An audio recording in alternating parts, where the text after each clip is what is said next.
Hi, welcome back to Nessa's Nook. Today I'm going to be doing a little bit something different. I am going to make a double batch of chili. And throughout the week I am going to make multiple meals made out of that chili. And I will explain a little bit later. I have a little sheet over here of the prices and such. So what I'll go ahead and I'll do is I'll get started. And I have my pot over here. Now everybody that knows me knows that I usually always I don't always, usually I always do it. I pre-cook my hamburger in the Instapot, and then I freeze it into packages that would be used for the mealtime, okay? I guess I could probably turn this on.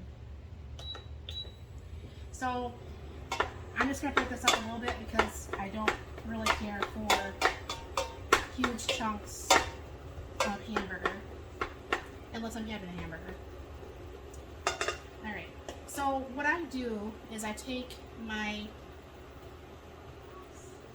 church key, okay, and what I do is I pop a hole, 2 on the one side, 1 on the other. I don't know why I do that. My mom's always done that. So what I'm going to do is I'm going to be adding 2 of the big containers of tomato sauce, okay? But like I said, this is going to be a double batch. And put that in there. Now, those who have been watching me also know I can't, okay? Now, you can go and buy the big cans like that of tomato sauce, and I'll be explaining in a little bit of what I do versus that and the prices I pay versus the other will be actually in the description. So what I'm going to do is I'm going to take my 2 quarts of tomatoes. I usually never make a big batch like this unless I have a whole bunch of people coming over. Then what I did last year is I actually canned up a double container, which would make a quart instead of a pint of the chili beans. So I didn't have just 2 pints just hanging around. I just could just easily do that and give this a little bit of a stir. Then what I did is I'm going to do a can of medium green chilies. This container is really, really full.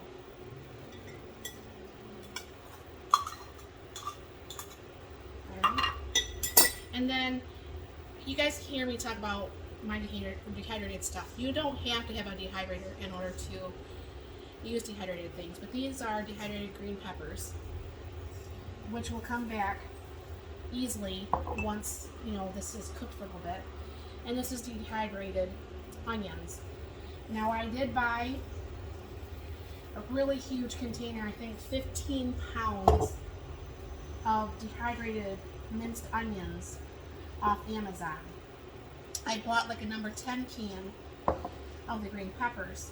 So like I said, it's not like you have to have a dehydrator. And some people actually will dehydrate physically inside their stove or their oven. So what I do for spices, I put a little bit of chili powder. I do a little bit of sugar because I guess that does something to help with the chili. A little bit of salt. Pepper, onion powder, cumin,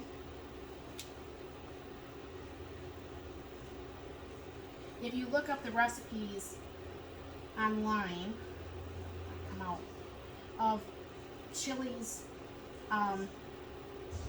like the hack of Chili's chili, which my husband loves Chili's chili. This is garlic, by the way. You'll see all of them actually with the peppers and the cumin. I never used to use cumin in my chilies, but now that I made it like that because I saw the little, it's not really hack, I forget what it's called, but it's, when you go to a restaurant and it's their stuff. So as you can see, this is going to be a very, very full container. And that was about 2 pounds of hamburger. It would have been 2 cans of beans, it would have been kidney beans and pinto beans, 2 cans of tomatoes, 2 cans of tomato sauce, okay? Now, I'll take off my glasses because I have a hard time reading some of this. But this week, what we're going to be doing is we're going to start off with a chili. And anything that is left over, which is going to be quite a bit because it's just the 2 of us, anything that's going to be left over is going to be made into other dinners this week. Because I wanted to see how much money I could save by having like the same thing through multiple meals. So what I'm going to have tonight is I could have the chili, okay? Tomorrow, or sometime this week, I'm going to have chili mac, chili dogs, and nachos made with a chili, okay? Later this week, I'm going to have tacos and taco pizza. Now, I'll have in the description box, but the chili of what it would cost to buy store-bought stuff right now versus some of the stuff bought right now and canned usually, or because I had my hamburger before prices started getting really crazy. To buy everything that I needed this week for the meals would be $49.30, okay? With me canning my stuff, everything that I would need, and I'll put it in the description box, is going to be $27.30. That's a savings of $22. Now, granted, that's not a lot of money. You know, it's not like, oh my gosh, I can, you know, retire, I'm super rich or anything like that. But not everybody's only cooking for 2 people either. But, you know, we're empty nesters and that's what it is. So this right here, once we eat dinner tonight, then we'll go ahead and once it cools, I'll be putting it in a half-gallon jar. I'm probably just going to take probably 2 half-gallon jars. And each day this week, when we have something else from that list, then what I'm going to do is, excuse me, is use the same chili, not for the tacos and not for the taco pizza. That's going to be a totally different meal. But, you know, I was trying to think of how far could I actually stretch this to make this actually work. So I'll let you know at the end of the week. Who knows, it might work really well. But today I've been very busy in the kitchen. Behind me, you'll see my 12-quart stock pot going. I was watching some videos and I really, really like Chelsea over at our Urban Homestead. She's got some of the greatest ideas, and I'm like, girl, every time I try to find something and I look it up on yours, you have it. I'm a visual learner, and I like to learn things or do things from learning like that, from watching. So it's very beneficial. My sister does a lot of great videos over at my City Girl Homestead Chris, where between a whole bunch of people I've watched on YouTube for many years, I've learned a lot of different things. But I have 6 quarts of my chicken broth, because at one point this year we had, I don't know what caused us, I don't know if it was on sale, I'm not for sure, we had a ton of whole chickens, and I'm like, what am I gonna do? I think I had probably a dozen whole chickens. You know how much room that takes up in your freezer? Well, that was before I got my freeze dryer, but I knew I was getting my freeze dryer because it takes a little bit for that to be shipped to you. So what I started doing is I would take and cook the chickens, take the chicken off the bones, and then what I would do is I would freeze it in bags, getting ready for the freeze dryer. So meanwhile, when you get done with your chickens, and I don't know for sure if you know this, a lot of people do it, you could take the chicken carcass and any fat or whatever, and you can actually put some vegetables in with it, and you cook it for a whole bunch of time, usually like a day or so. I usually take it and put it in my big roaster. And then what happens is you have to pressure can it. Some people don't have a pressure canner, and they say pretty much anything you don't pressure can, you have to water bath for 3 hours. That's excessive for me. So I have a pressure canner, and that's what I use. But so meanwhile, you know, these take up a lot of real estate in your pantry. So she was saying on her video today that, I don't know for sure if anybody of you guys use that better than bouillon.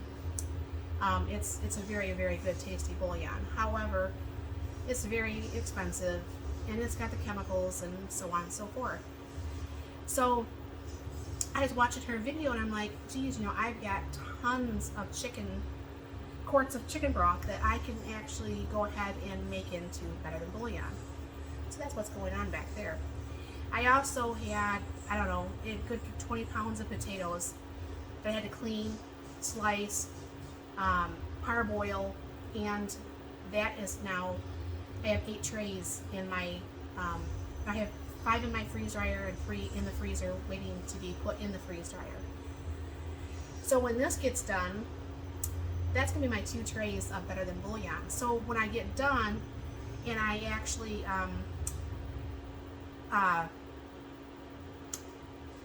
grind it down, it's probably going to take a pint jar versus 6 of my quart jars.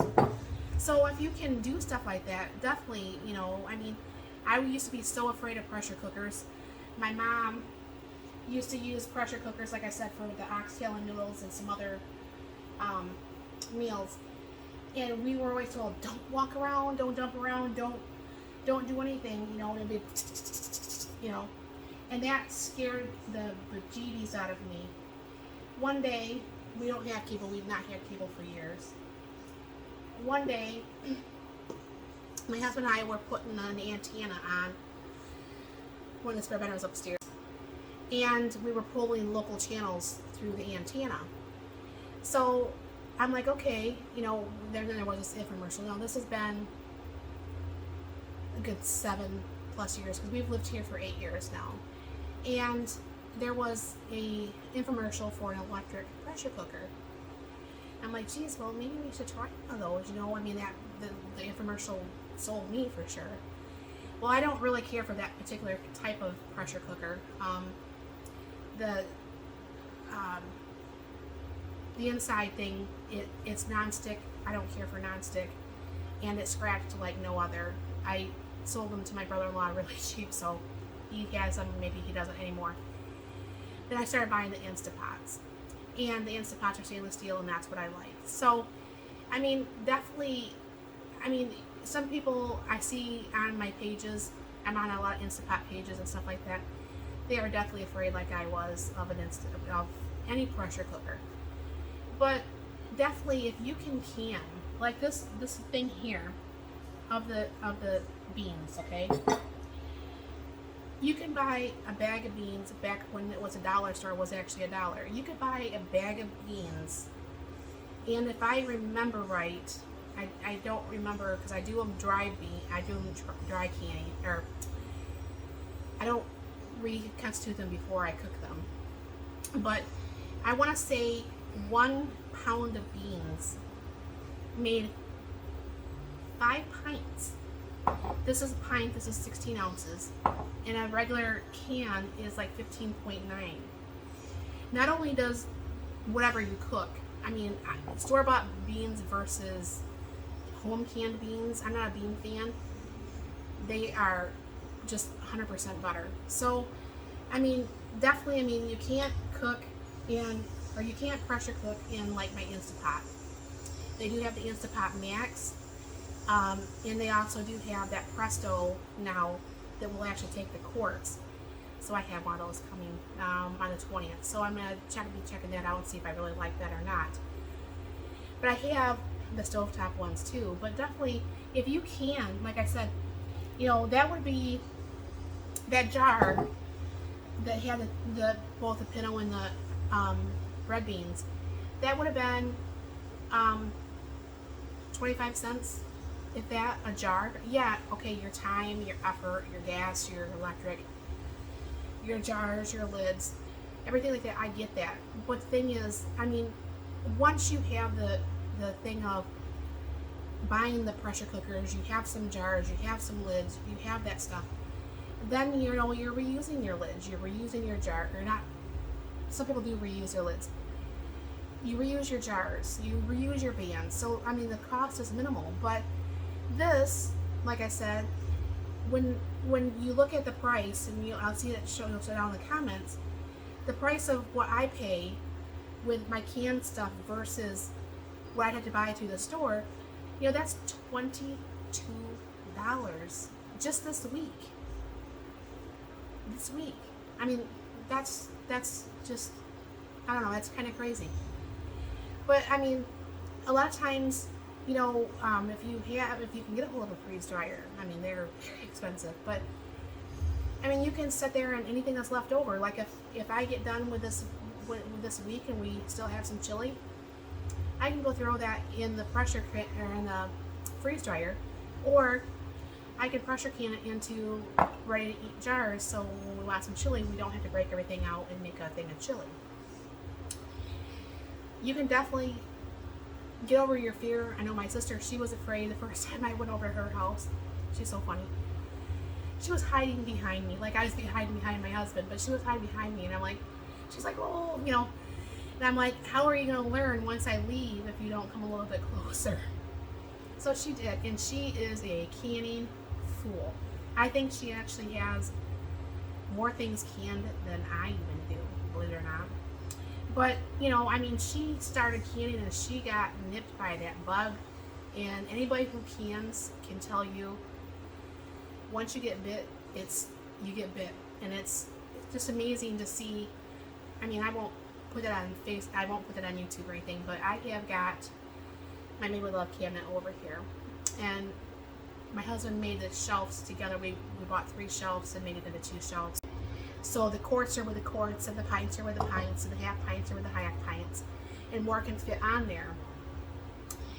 But it gives me extreme pleasure when I can sit there and I open up that cabinet knowing that everything, minus the tomato sauce and the spaghetti sauce, everything that's in that cabinet I made with my hands, with my love, into a product for our family. Now my daughter, she's not a big fan of any canned foods, and I blame that on myself.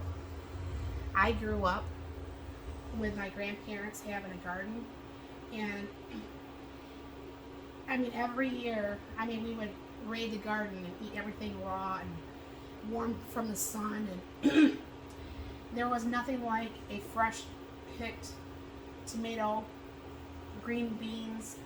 Back in the day when I used to eat rhubarb, I mean, there was just nothing like it. And my daughter did not grow up eating canned foods. My mom barely canned, only maybe tomatoes, and I never, other than macaroni and tomato, I never remember her using them. So my daughter and her fiance does not like canned foods, and I'm like, the world's kind of going to hell in a handbasket, honey. What are you going to do? When you can't get certain foods off the shelf, but yet you can them yourself. She didn't really have an answer. But, I mean, not that I have enough food to, like, set her and her future husband up for years, but, I mean, whatever I have is hers, and she knows that. So, definitely, I mean, this is very easy put together. I'll let this cook for probably another 10 minutes or so, and then we're going to have a dinner. And definitely, I'll put this down here. Definitely look into canning and preserving and dehydrating and freeze drying if you have the ability to do that. It's definitely something that when you look at wherever you store your canned goods or whatever you did process yourself, there's nothing quite like it. I mean, obviously I don't do a lot of freezer meals, and I really should because I'm a lazy cook.